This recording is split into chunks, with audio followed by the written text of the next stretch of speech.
고린도전서 8장 1절 말씀부터 봅니다. 우상의 제물에 대하여는 우리가 다 지식이 있는 줄을 아나 지식은 교만하게 하며 사랑은 덕을 세우나니 만일 누구든지 무엇을 아는 줄로 생각하면 아직도 마땅히 알 것을 알지 못하는 것이요 또 누구든지 하나님을 사랑하면 이 사람은 하나님의 아시는 바 되었느니라. 3절까지 보았습니다. 우리는 지난번에 고린도전서 8장을 이해하기 위하여 8장부터 시작해서 12장 1절에 이르는 긴 내용들을 어떻게 이 우상 제물 문제와 연결이 되는가 하는 것을 11장 1절까지 전체적으로 생각을 했었습니다. 그리고 신자의 그 행동 규범은 지식에 근거하지 않고 사랑에 근거한다는 것을 어쨌든 우리가 확인을 했습니다. 이제 그 내용으로 이제 우선 첫 번째 1절부터 3절까지 내용을 오늘 생각해 보려고 하는데, 처음에 이렇게 시작을 하는 걸 볼 겁니다. 우상의 제물에 대하여는. 고린도전서에 그런 게 많죠. 무엇에 대하여는. 7장은 이렇게 돼 있었어요. 너희의 쓴 말에 대하여는 남자가 여자를 가까이 아니함이 좋으나, 이렇게 말하자면 음행 문제를 다룰 때 그랬고, 또 나중에 11장에 가면 여자들의 교회 안에서의 위치, 또 12장에 가면 신령한 것에 대하여는, 이렇게 어떤 주제들을 다루고 있는 것을 만납니다. 우상 제물에 대하여는 로 시작을 했는데, 우상 제물에 관한 것을, 그 우상 제물을 먹을 수 있느냐 먹을 수 없느냐라는 얘기로 끌고 가지 않고, 다시 한번 이제 본문을 보세요.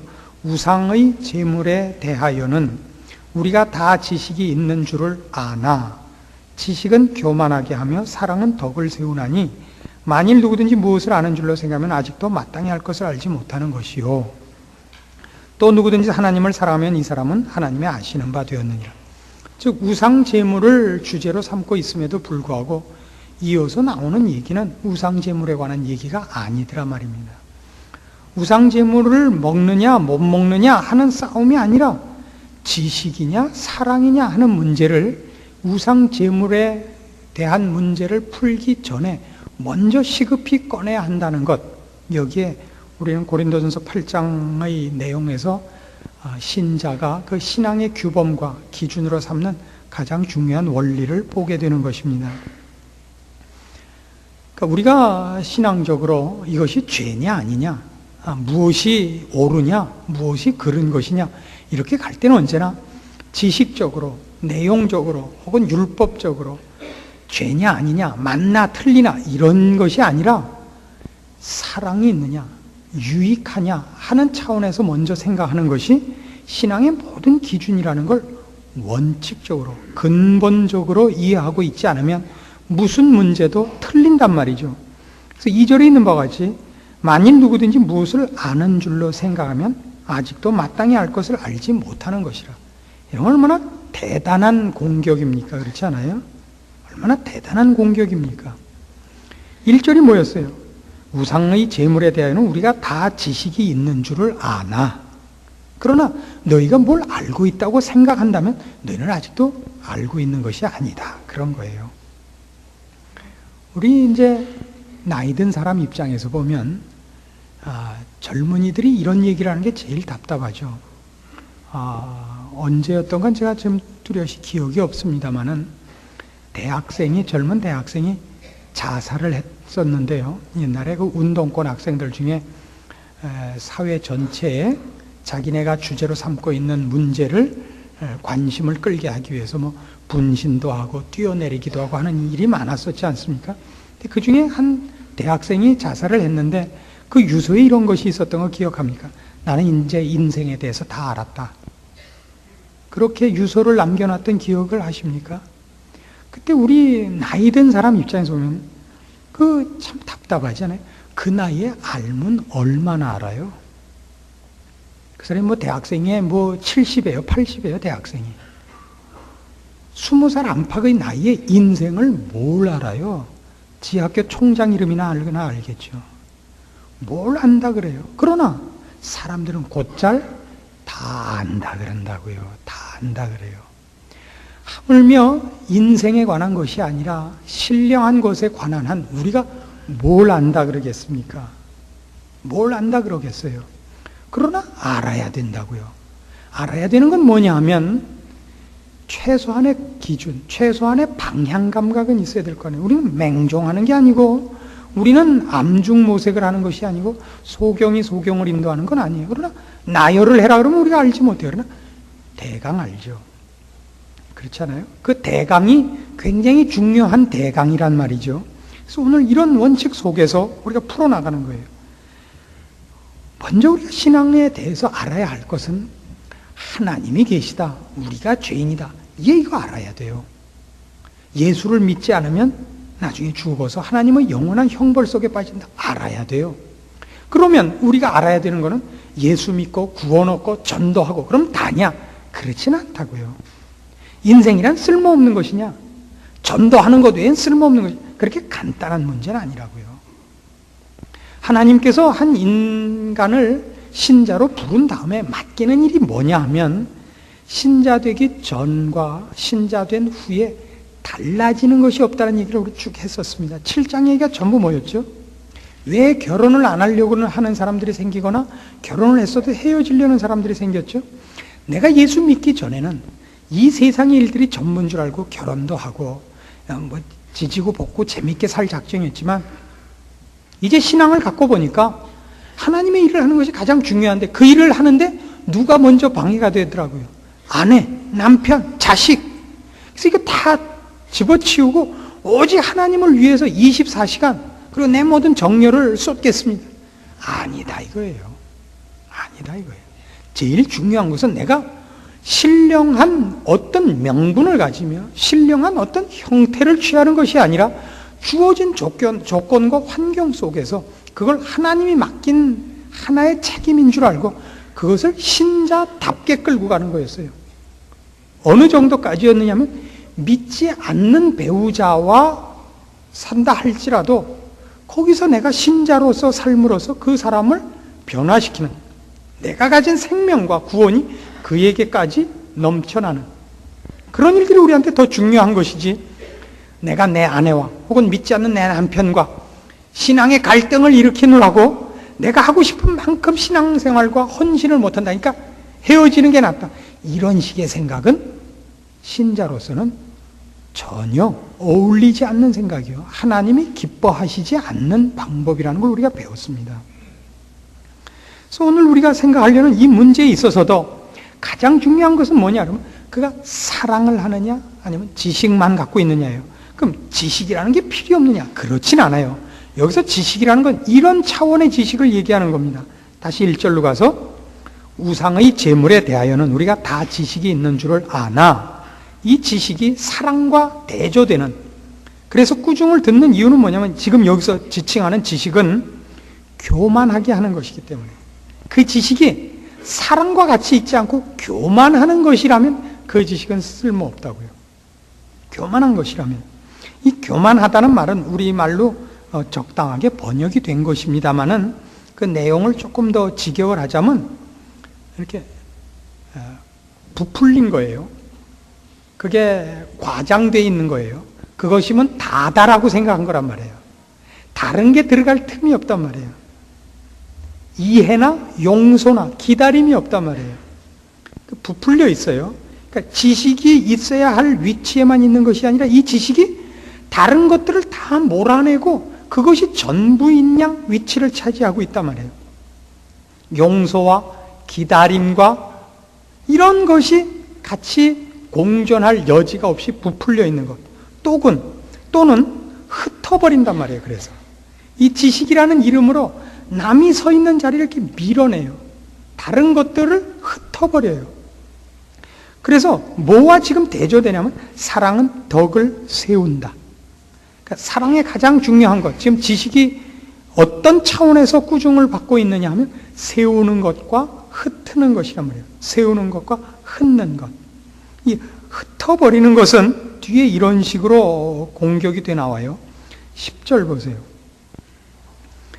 지식 있는 네가 우상의 집에 앉아 먹는 것을 누구든지 보면 그 약한 자들의 양심이 담력을 얻어 어찌 우상의 재물을 먹게 되지 않겠느냐. 그러면 네 지식으로 그 약한 자가 멸망하나니 그는 그리스도께서 위하여 죽으신 형제니라. 그가 가진 지식이 한 생명을 자라나게 하지 않고 한 생명을 밟아버리는 것이 된단 말이에요. 거기에 비해서 사랑은 어떤 것이라고요? 세우는 것이라고요. 세운다는 건 이렇게 부추겨주는 거 아니에요? 상대방을 이렇게 자라게 해주는 거 아니에요? 이런 식의 사고방식은 성경에 얼마든지 있죠. 예를 들면 에베소서 2장 같은 데 가봅시다. 에베소서 2장 20절입니다. 너희는 사도들과 선지자들의 터 위에 세우심을 입은 자라. 그리스도 예수께서 친히 모퉁이 돌이 되셨느니라. 그의 안에서 건물마다 서로 연결하여 주 안에서 성전이 되어가고 너희도 성령 안에서 하나님의 거하실 처소가 되기 위하여 예수 안에서 함께 지어져 가느니라. 신자들은 어디에 세워져 있죠? 무엇 위에? 20절. 사도들과 선지자들의 터 위에 세우심을 받은 거예요. 사도들과 선지자들이 있었기 때문에 그들을 통하여 복음이 우리에게 들어왔다고요. 우리만 해도 처음 우리나라의 복음을 전한 사람들의 피로 흘린 심겨진 씨로 말미암아 우리라는 열매가 생긴 거예요. 저들이 자기를 증명하지 않고 자기네들을 죽여서 우리를 세웠다고요. 우리를 키웠다고요.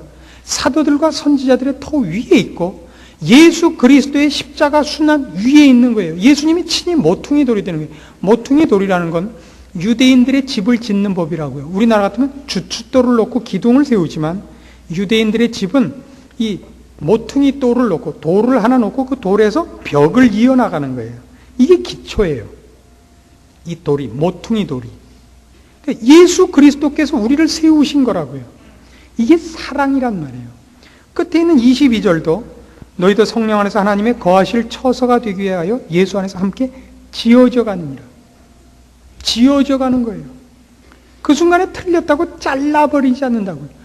지식에 이 사랑의 요소가 없을 때는 지식은 언제나 잘라버리는 걸 한다고요. 하나님이 거하실 처소, 이러면 얼마나 거룩하고 완전해야 돼요.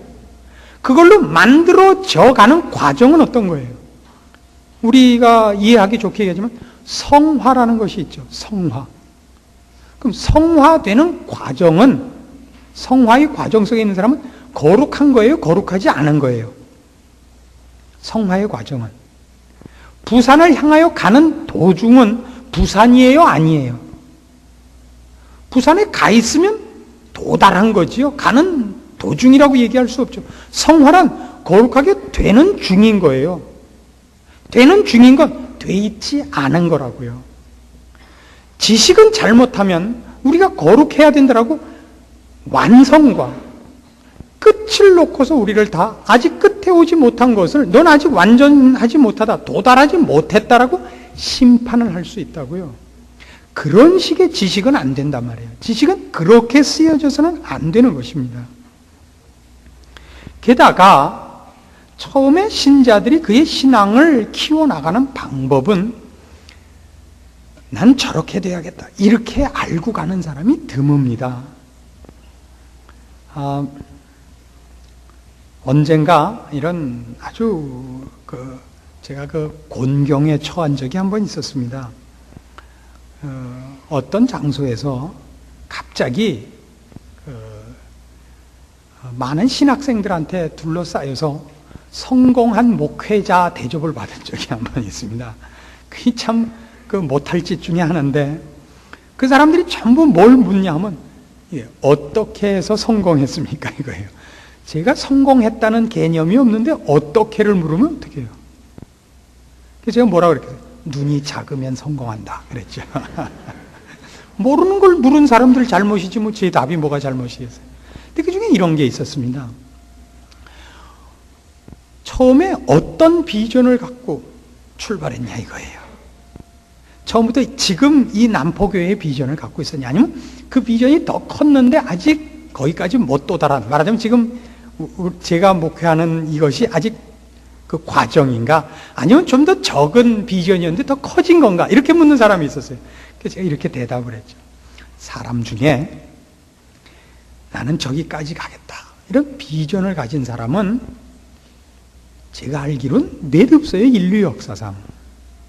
난 저기까지 돼야지. 이런 사람은 무슨 정신이상가라든가 몽상가라든가 무슨 좀 과대망상증에 걸리지 않고는 난 이렇게 되지, 이런 생각은 어렸을 때 누가 부추기고 잘된 사람 볼 때 이렇게 그게 무슨 말인지 모를 때 하는 거예요. 너희 다음에 커서 뭘 해? 대통령이요. 뭐 김영삼이 같이 말해요. 나 대통령이요. 너 나중에 뭐 할래? 대장이요. 그건 다 애 때 하는 거예요. 정신연령 5살 안팎일 때. 크면 안 해요, 그런 거. 그럼 어떻게 왔느냐, 여러분? 제가 유일하게 고백을 할 수 있는 건 이거예요. 천길 낭떠러지를 걸어오는 기분이었어요. 왼쪽으로 디뎌도 낭떠러지고 오른쪽으로 디뎌도 낭떠러지. 한 걸음마다 하나님이 싫어하시는 쪽으로 발걸음을 내딛지 않으려는, 그래서 어딜 가는지 모르고 온 거죠. 매일 그저 요 걸음 놓고 요 걸음 놓고 요 걸음. 그때 어느 날 다른 사람들이 어이 훌륭하다 그러니까 별 미친놈 다 보겠네, 그 생각밖에 안 드는 거죠. 그 이해하십니까? 지금 여기서 얘기하는 것도 이래요. 이 지식에 관한 것은 지금 8장 1절에서 얘기하기 이렇게 했어요. 사도 바울이 1차적으로 이렇게 얘기해요. 고린도 교회 교인들에게. 우상의 제물에 대한 우리가 다 지식이 있는 줄 안다. 그러나 문제는 이거다. 7절 가보세요. 그러나 이 지식은 사람마다 가지지 못한 것이다, 이거예요. 여러분 신앙생활을 하다 보면 여러분이 처음부터 기독교란 이런 것이다가 성경이 얘기하는 것과 일치돼 봅니까? 그렇지 않아요. 처음엔 이렇게 믿어요. 애가 아픈데 병원에 가서도 못 고친대요. 어디 가도 안 된대요. 근데 누가 얘기하기를 교회 가면 고친대요. 그래서 교회에 왔어요. 그래서 그가 하나님은 의사가 못 고치는 병을 고친대요. 이렇게 알고 온 게 죄예요, 그게? 그게 천벌을 받을 짓이에요? 그의 신앙이 틀린 거예요? 아니요. 그의 신앙이 어린 것입니다. 틀린 것이 아닙니다. 저희 교우 중에 이런 분이 있어요, 실제로. 그분이 지금 안수 집사님까지 되셨어요. 그러니까 이 얘기를 해도 돼요. 사업이 망했어요, 부도가 나서. 그래서 이제 망했구나. 그런데 친구가 그러더래요. 교회 가면 예수 잘 믿으면 예수님이 다 복구해 준다 그러더래요. 그래서 그냥 부도 난 거 복구 받으려고 예수를 믿었는데, 이제는 지금도 사업이 별 볼 일 없으신데 자기는 그 말이 진짜라는 걸 이제 경험했대요. 그러니까 실제로 옛날같이 떵떵거리는 사업체로 복구가 된 건 아니지만 그때 떵떵거렸던 사업체를 가졌을 때보다 지금 하루 세 끼 먹고 바쁜 지금이 더 그때보다 행복하고 더 부유하더라 말이죠. 그래서 과연 예수님은 복구해 주시더라. 나는 그걸 간증할 수 있다 그러시더라고요. 이건 상당히 고급이죠. 그 친구가 예수 믿으면 예수님이 다 복구해 주셔 한 것보다 몇 단계 뛴 거죠. 그렇죠? 이 간증은 훨씬 다른 겁니다. 아주 센 거예요. 그러나 이런 지식은 조금 전에도 말씀드려야지 처음부터 기독교 신앙은 이런 거야 이렇게 쫙을 내다보고 시작하는 사람이 없어요. 왜요? 우리는 이 문제에 관한 한 선천적인 아무런 유산을 갖고 태어나지 않습니다. 우리 주변에 이게 없어요. 세상살이에서는. 우리의 본능 속에 없는 거라고요. 살면서 신앙생활을 해나가면서 하나님 앞에 인도함을 받고 보호를 받으면서 많은 시행착오 속에서 하나씩 배우는 거예요. 이런 지식들을. 그래서 우리가 어느 날 이것이 신앙이다라고 생각했던 것이 어느 날 그걸 꼭 이거다라고 얘기할 수 없는 걸 발견을 해요. 그렇다고 해서 그때 그게 틀렸다는 얘기는 안 해요. 좀 더 높아지는 거예요. 높아지면 더 분명해지고 더 넓어져요. 그렇다고 아무래도 좋다는 건 물론 아닙니다. 처음에 가지는 신앙들은 대부분 원색적이에요. 이거 아니면 아니다예요. 그래서 괜히 등산 가다가도 절 옆을 지나가면 괜히 기와장에다 돌 던지고 가고 그래요. 그게 무슨 큰 신앙적인 열심인 거예요. 그래서 중들을 보고 욕을 하면서 머리나 벅벅 깎으면 제일이냐 그러고 괜히 쓸데없이 가서 쌈하다 얻어 터지고 오고 그걸 또 무슨 주를 위하여 받은 핍박이라고 생각을 하고 그러나 저쯤 되면 안 그래요. 저쯤 되면 절대 안 그래요. 저쯤 되면 그저 이렇게 절에 가면 그 사람들을 이렇게 존경하는 눈빛으로 보고 참 그래도 성의 있게 살려고 그러는 사람들에 대해서 아주 깊은 예를 표합니다. 깊은 예를 표한다고요. 그거는 신앙이 깊어져서 보면 저들의 잘못이 아니에요. 어떤 의미에서는. 저들이 모르는 걸 어떻게 해요? 모르는 중에도 가장 선하게 살려고 애를 쓰는 사람들이에요. 그 사람들을 우리가 뭐라 그러고 공격을 할 게 없어요. 그리고 우리는 저들이 헛된 것을 하고 있는 줄 아는 거죠. 예수님께서 십자가에 달리실 때 그를 죽이라고 아우성치고 그에게 창을 찌르고 그를 조롱하는 자들을 향하여 주님께서 하나님 앞에 이렇게 기도합니다. 아버지여 저들을 사하소서. 저들이 자기가 하는 일을 알지 못하나이다. 그들을 꾸짖거나 그들을 저주하지 않으신다고요. 그러나 그들을 그렇다고 잘한다 그러는 건 아니에요. 모르고 하는 걸 어떻게 하겠어요? 자기가 하는 일을 모르는데요.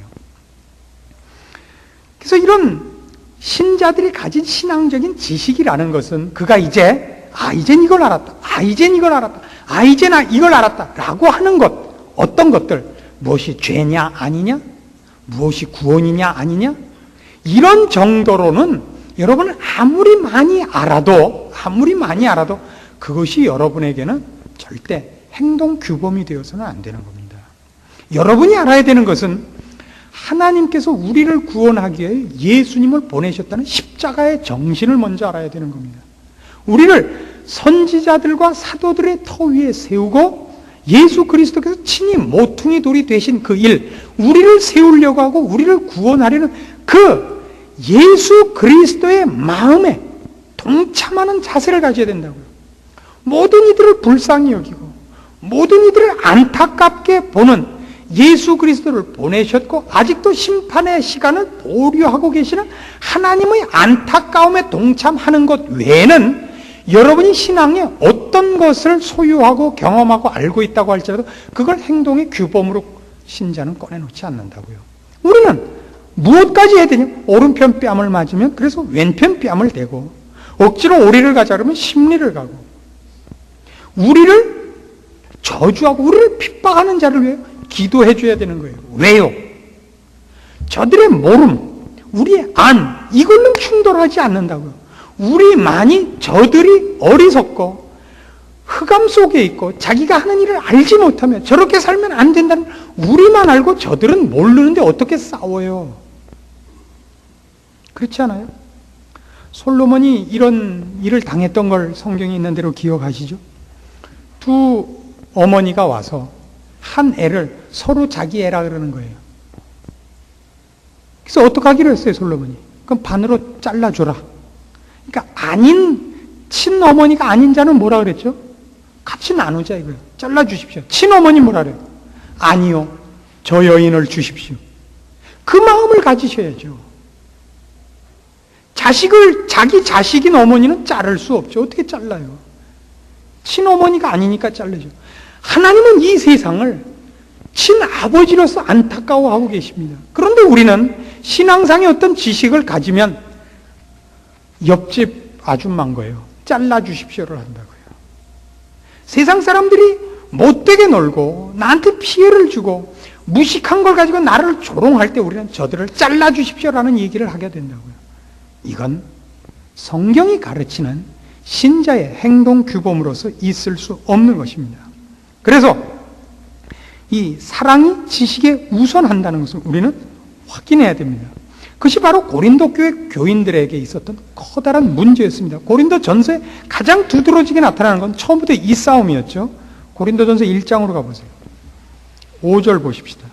고린도 교회 교인들에게 있었던 두드러진 특징이 뭐였냐? 그들의 특기가 뭐였느냐? 그러면 1장 5절. 너희가 그의 안에서 모든 일, 곧 모든 구변과 모든 지식에 풍족하다.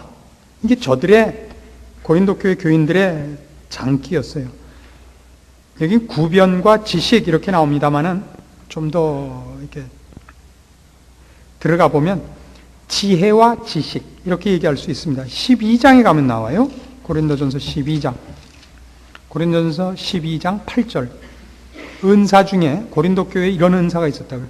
어떤 이에게는 성령으로 말미암아 지혜의 말씀을, 그러니까 아까 1장 5절에 뭘로 되어 있었죠? 이 지혜의 말씀이 구변 이렇게 나왔다. 그러니까 말을 잘하는 게 아니라 지혜가 있었어요. 실제로 지혜의 말씀. 어떤 이에게는 같은 성령을 따라 지식의 말씀을. 구변이라도 한쪽은 지식, 한쪽은 지혜. 즉 지혜와 지식, 이것이 고린도 교회 교인들에게 두드러진 은사였다고요. 그리고 고린도 교회 교인들은 헬레니즘의 영향을 받아서 지식이 신앙의 가장 중요한 거라고 생각을 하고 있어요. 그래서 고린도전서 13장이 등장을 하는 거예요. 자, 봅시다. 13장 1절. 내가 사람의 방언과 천사의 말을 할지라도 사랑이 없으면 소리나는 구리와 울리는 꽹과리가 되고. 뭐였죠? 고린도 교회 교인들의 은사가 구변이란 말이에요. 어떤 구변? 지혜의 말, 지식의 말. 근데 여기서 뭐라 그래요? 그래서 사람의 방언, 천사의 말. 얼마나 대단한 지혜와 지식의 상징이에요. 찌라도 뭐가 없으면? 사랑이 없으면이란 말이에요. 2절. 내가 예언하는 능이 있어 모든 비밀과 모든 지식을 알고 또 산을 옮길 만한 믿음이 있을지라도 사랑이 없으면 내가 아무것도 아니요.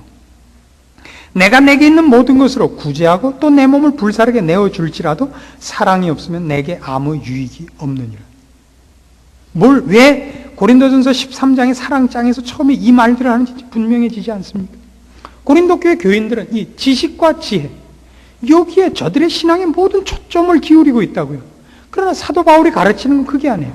그것이 신앙인의 행동 규범이거나 가장 중요한 원리여서는 안 된다는 거예요. 무엇이어야 된다? 사랑이어야 된다. 그럼 왜 사랑이어야 되느냐? 4절. 사랑은 오래 참고, 사랑은 온유하며, 투기하는 자가 되지 아니하며, 사랑은 자랑하지 아니하며, 교만하지 아니하며. 이 자랑, 교만 이런 건 다 뭘 염두에 두고 있는 거예요? 저들의 지식으로 말미암은 교만을 염두에 두고 있잖아요. 무례히 행치 아니하며, 무례히 이런 거 다 교만과 연결되죠. 자기의 유익을 굳지 아니하며, 잘난 척하는 거 아니에요? 성내지 아니하며, 악한 것을 생각지 아니하며, 불의를 기뻐하지 아니하며, 진리와 함께 기뻐하고, 모든 것을 참으며, 모든 것을 믿으며, 모든 것을 바라며, 모든 것을 견디느니라. 자, 여기에 두드러지는 하나의 선이 있어요. 지식을 뭘로 공격하냐면 사랑으로 공격하는데, 지식 쪽은 뭐냐? 자기 증명이더라고요. 자기 증명. 자기 증명을 뭘로 나타내요? 상대방을 심판하는 걸로. 성내고 무례히 행하죠. 용서하거나 기다리지 않아요.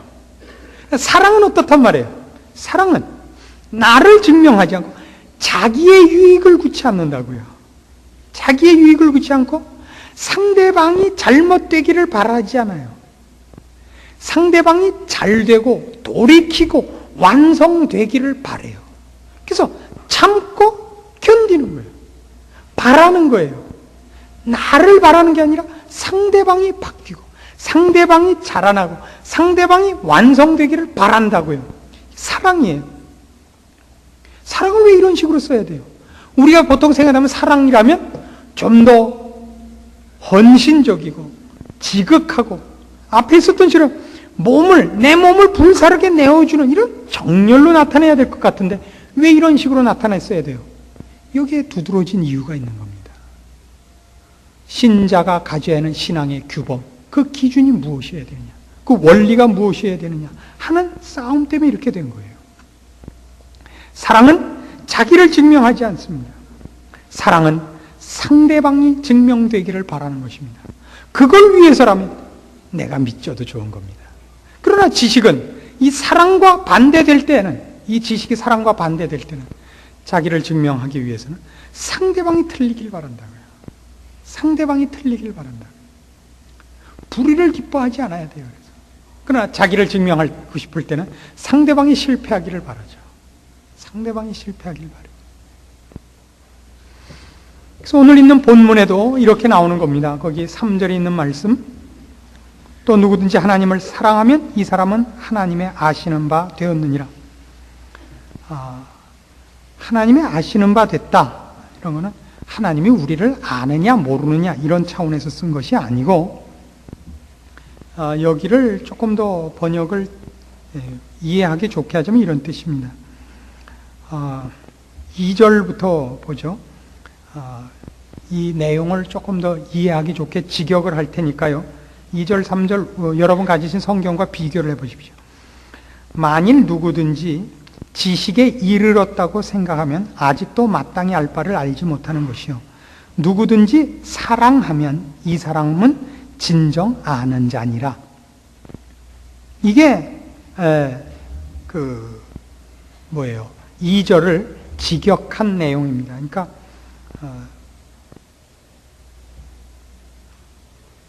2절과 3절을 직역한 거예요. 뒷부분 3절에 누구든지 하나님을 사랑하면 이렇게 됐지만, 하나님을 사랑한다고 는 거는 어떤 사본에는 빠져 있어요. 하나님이. 그러니까 오히려 1절, 2절과 대비를 하는 걸 따지고 하나님을 넣지 말고 누구든지 사랑하면, 지식과 대비되게 이 사람은 진정 아는 자니라.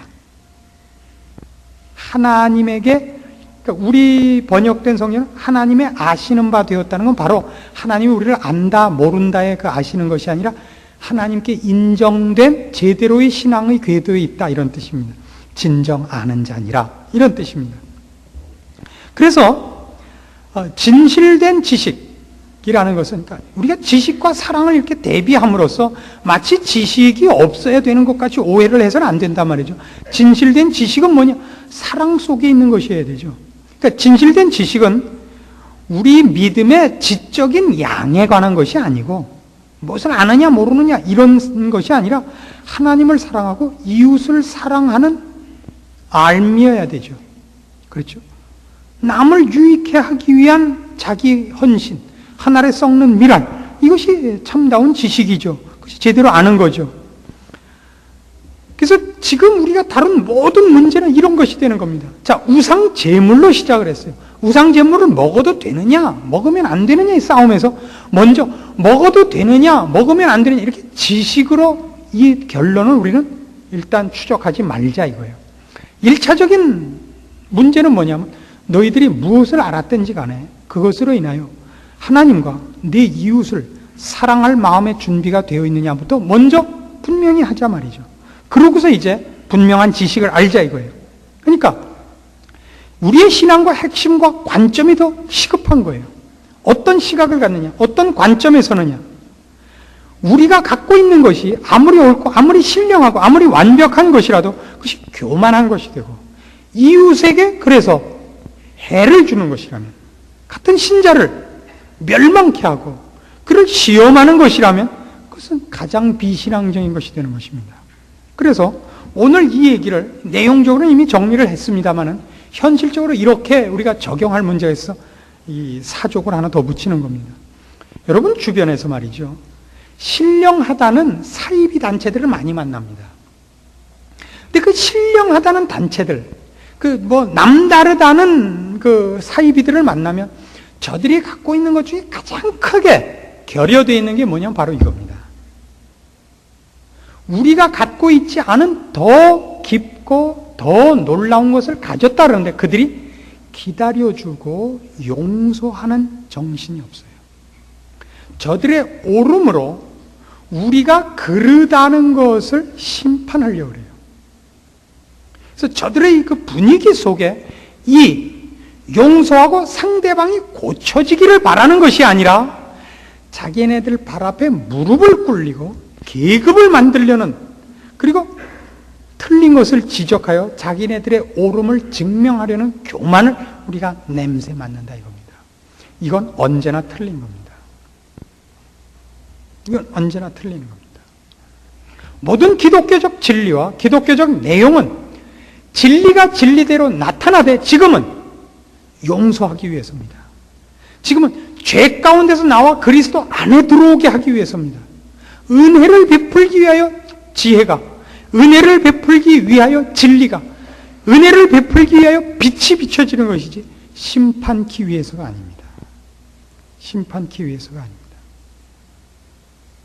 그래서 여러분들이 주변에서 좀 더 깊고 좀 더 완벽한 신앙에 관한 권유를 받을 때 저들이 그것을 어떻게 사용하는가 보십시오.